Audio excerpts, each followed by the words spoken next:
আসসালামু আলাইকুম এভরিওয়ান, যে যেখান থেকে আমার ভিডিওটি দেখছেন আশা করি আল্লাহর রহমতে আপনারা সবাই অনেক ভালো আছেন। তো চলে আসছি আরেকটা নতুন ভিডিও নিয়ে। সকালের কাজ শুরু। আমি দাঁড়ায় রুটি বেলতে পারি না, যার কারণে বসে রুটি বেলতেছি আর কি। তো সকালটা অলরেডি শুরু হয়ে গেছে। এটা অবশ্য পুরনো ভিডিও। তো এখানে আমি আপনাদের সাথে শেয়ার করছি, কি জানি কাঁঠালেরও রেসিপি শেয়ার করছি। আর দুই রকম করে, একটা হচ্ছে মসুরের ডাল দিয়ে কাঁঠাল রান্না করছিলাম, আর আরেকটা ছিল কাঁঠালটাকে ওই যে কি বলে অনেকটা কোরমা বা যেটাই বলেন না কেন, অন্যরকম একটা রেসিপি করে আর কি আপনাদের সাথে শেয়ার করছি। এটা খাইতে কিন্তু অনেক মজা লাগছে।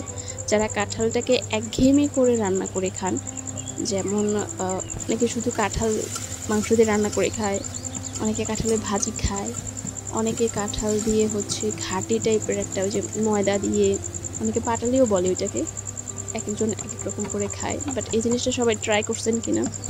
কড়াইতে মুরগিটাকে ভাজা হচ্ছিল একদম ছোট ছোট করে, যাতে কাঁঠালটাকে সেদ্ধ করা, এটা লবণ দিয়ে একটু সামান্য হলুদ দিয়ে এটাকে সেদ্ধ করে তারপরে এটাকে ব্লেন্ড করছে।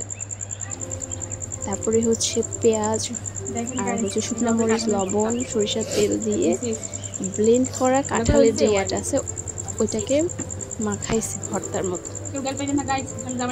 ভর্তার মতো করে মাখানো হয়ে গেলে ওই যে আমরা কড়াইতে যে চিকেনটাকে ভেজে রেখেছিলাম সেই চিকেনটাকে এটার মধ্যে দিয়ে বল আকারে শেপ দিয়ে হালকা বেসনে একটু ডিপ করে দেন এটাকে ভাজতে হবে। আমরা ফার্স্টে ডিপ ছাড়া ভাজছিলাম, তখন দেখতেছি খুলে আসতেছিল, যেহেতু কাঁঠালের এটা আঁশ আর একদমই পেস্ট করা হয় নাই, যেহেতু আধো আধো পেস্ট, এই যার কারণে খুলে আসতেছিল আর কি। এই জন্য একটু কেউ বেসনে ডিপ করতে পারেন, কেউ কর্নফ্লাওয়ারে ডিপ করতে পারেন, আপনাদের ইচ্ছা। তো বেসনের মধ্যে একটু লবণ, একটু হলুদ, একটু মরিচ বা একটু মশলা, আদা রসুনের পেস্ট, এগুলো আপনি অ্যাড করতে পারেন চাইলে, টেস্টটা আরও বেশি বেড়ে যাবে।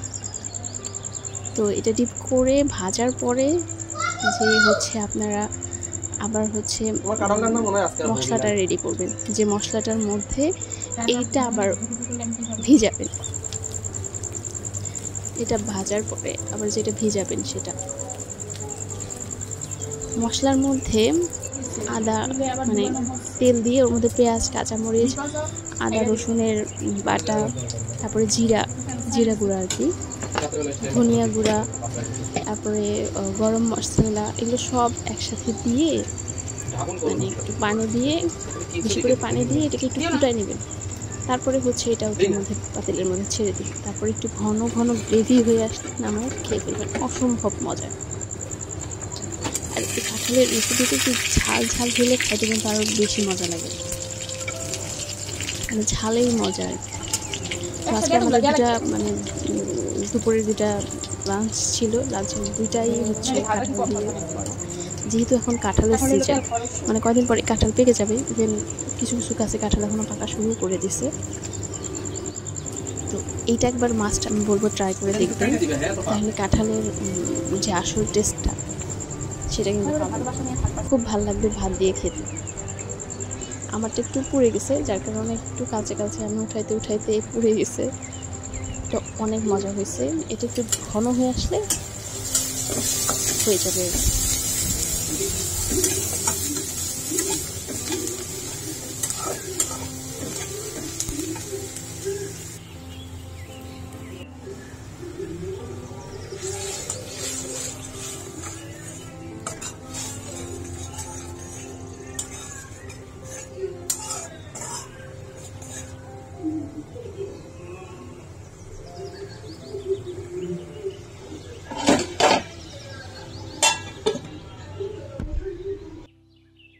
আর এখানে আমি এই কাঁঠালটা রান্না করার জন্য মসুরের ডাল আর পেঁয়াজ, কাঁচামরিচ দিয়ে কষাই নিছি। ডালটাকে পুরোটা একটু মাখো মাখো করে নিছি। তারপরে এখানে কাঁঠালটা ঢেলে দিয়ে খুব সুন্দর করে মিক্স করে দেন অল্প একটু পানি দিয়ে হয়ে গেলে নামিয়ে ফেলছি। তো এই ছিল আমাদের লাঞ্চ। তো রান্না শেষে সবাই গোসল টোসল করে নামাজ কালাম পড়ে তারপরে আমরা খাইতে বসছি। তো যাই হোক, আর বেশি কিছু শেয়ার করিনি আজকে, বাট ভিডিওটা যদি আপনাদের কাছে ভালো লেগে থাকে প্লিজ লাইক অ্যান্ড সাবস্ক্রাইব করবেন। হ্যাঁ, আমার ভয়েস দেওয়ার পাশাপাশি কিন্তু ঝিঝি পোকার একটা আওয়াজ হচ্ছে। সো এটা কিন্তু ঝিঝি পোকার আওয়াজ, যেহেতু আমি এখন গ্রামে, সো ভয়েস ওভার দিচ্ছি। ভিডিওটা আগের করা ছিল, ভয়েস ওভার দেওয়া ছিল না, যার কারণে একটু লাইট।